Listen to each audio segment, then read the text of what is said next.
So without doing that much real research, I think the best playoff moments in the history of the Denver Nuggets have been their round 1 upset over the Seattle Supersonics with Gary Payton and Shawn Kemp, and of course the iconic picture of Dikembe Mutombo holding the ball on the floor.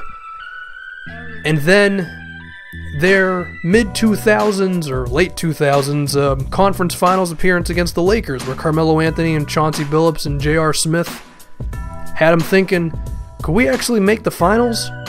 Now, granted, both of those moments should be respected, but if that's all you have, well, I think we have a little extra incentive to do well. And here we are, in the postseason. Our second season of this series, our second season with Emmanuel Mudiay, most importantly. And Mudiay has been able to lead this group of guys, this group that, to be honest, we don't have a final answer for. I mean, there's still questions across the board. Is Yusuf Nurkic our starting center? Will Nigel Hayes end up being our power forward? Should I trade Thad Young? Like, do our wings, besides Gallinari, score enough points? Like, there's 1,000,005 questions about this team. We were often in games. We pulled out some clutch performances throughout the season, and then we needed Mudiay to just give us a little buff. Here we are in the postseason against the Golden State Warriors. Now, do I think we have a chance in this series? No.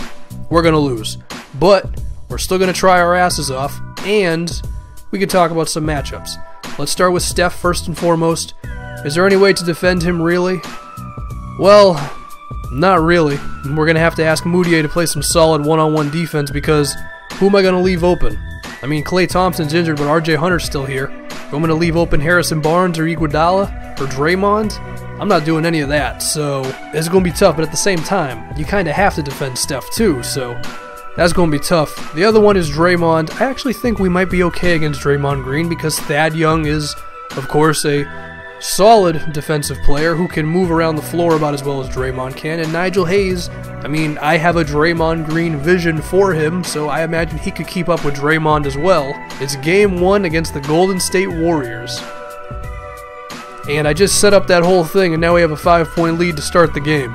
Steph Curry's got the ball, and that's all it takes. He just got to do a little step right around Mudiay, and he's going to score on us, okay?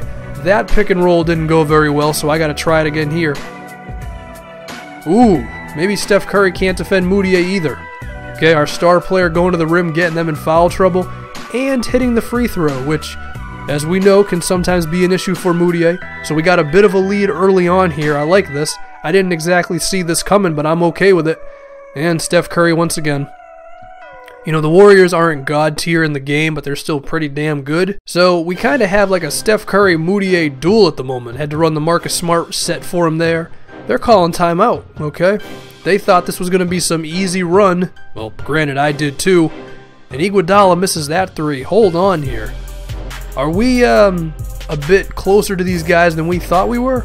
I mean, listen, getting into the playoffs in the Western Conference is an accomplishment, and goddamn Mudiay with a step-back 3. Does Mudiay have a MVP performance in him tonight? Maybe he does. Oh, there's Iguodala, okay.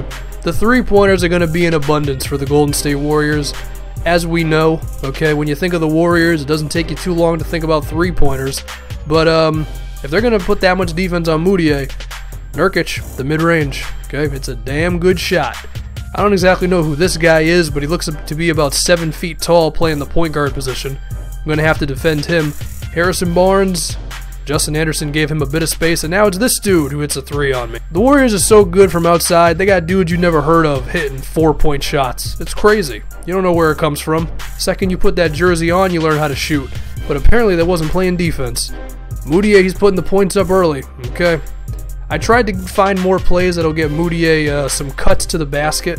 You're going to see later on there's a post-up play for him, because, I mean, he's a gifted scorer, but just doing pick and rolls in the time, sometimes the defense can favor him and I have to pass it off. We left Harrison Barnes open, but it's okay. Let's get the ball back ourselves, and I got to find Justin Anderson up top. Got to knock that guy over. It's close, okay? And if you thought it was going to be a blowout this early, I mean, I don't entirely blame you, but of course we're going to play hard, and I mentioned this post-up play here. Steph Curry, I mean, he's a little underrated physically. People think he's like this pipsqueak. He's like 6'4" and decently strong, but when it comes to physicality, There's not many point guards in the league that are better than Emmanuel Mudiay. Gave him a little too much space, but hey, I don't know if the basketball gods got mad at Steph Curry or something because he's not hitting threes, but Pierre Jackson is. I had to put him in late because Mudiay played so many minutes. He was gasping for breath out there. I mean, I didn't want him to be dead to start the third quarter. I had to take him out. Steph missed that one. Don't do it to him, Pierre. Don't do it to him. Oh, he did it. Pierre Jackson just said, "What's up? I don't care if y'all are the 2 seed. We're trying to win this game." Look at him looking at the Warriors right now. That's intense, man. And shout out to myself about 3 months ago when I would always skip the third quarter. We got to do the same thing here because the fourth quarter is going to get pretty real. We're up 10 points on the 2-seeded Warriors. This is surprising, okay? If you're surprised, I don't blame you. I'm shocked at this point. I mean, you should have seen me while I was playing this game. I was so scared. You know, sometimes I like to play all loosey-goosey. No, man, I was locked in for this game. And then Harrison Barnes decided to beat somebody off the dribble, which he's not known for at all. I mean, the last time he did that, good luck finding it because I can't find it. Usually all he has to do is just chill because he's a part of the lineup of death. And Barnes is also a defender as well because Nigel Hayes, he freaks out pretty bad here when he realizes he's going to have to chuck the damn shot up. Is that an illegal screen for Barnes? Yes, it is. Harrison Barnes decided to single-handedly try to take the Warriors back into this game. Not exactly the guy I would expect, and then he played some stealthy defense on Justin Anderson right there. That was a bait by 2K. I thought he was open. By the time I was shooting, he wasn't open anymore. Harrison Barnes just goes frickin' God mode. Here's a bit of advice.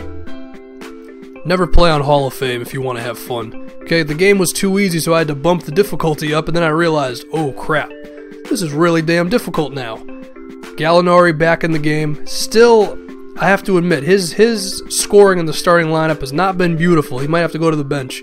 Mudiay, though, 20 points. Okay, by far our best player, playing like it. I don't know why I took this shot with Gallinari, because I'm pretty sure there was still a decent amount of time left in the shot clock.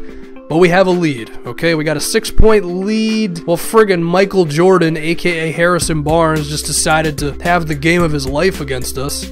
Steph Curry's not really killing us that much. It's all Barnes. That was not the animation I wanted for Mudiay. Nurkic got blocked. Oh no. You know that Golden State crowd is roaring right now. Harrison Barnes, you gotta be frickin' kidding me. How does anyone play on Hall of Fame difficulty? This is way too difficult for me, man. This is way too hard for me. This is like Dark Souls 2K version, and we gave up the lead.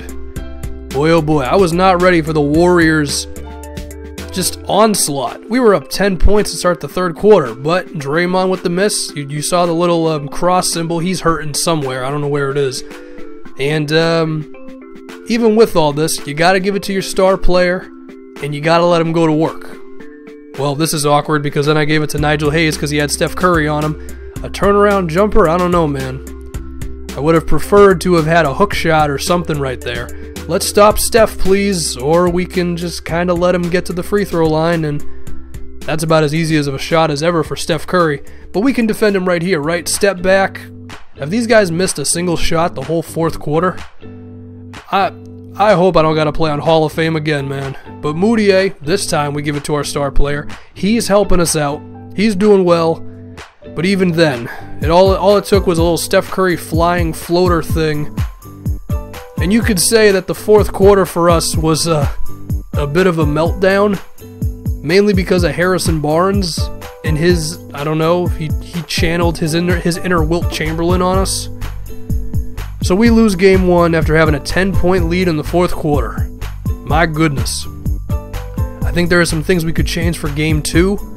Number one, me figuring out the right difficulty. Number two, Gallinari might come off the bench because I don't know if he can play defense in this series. But then again, no one can play defense on Barnes, so I don't know.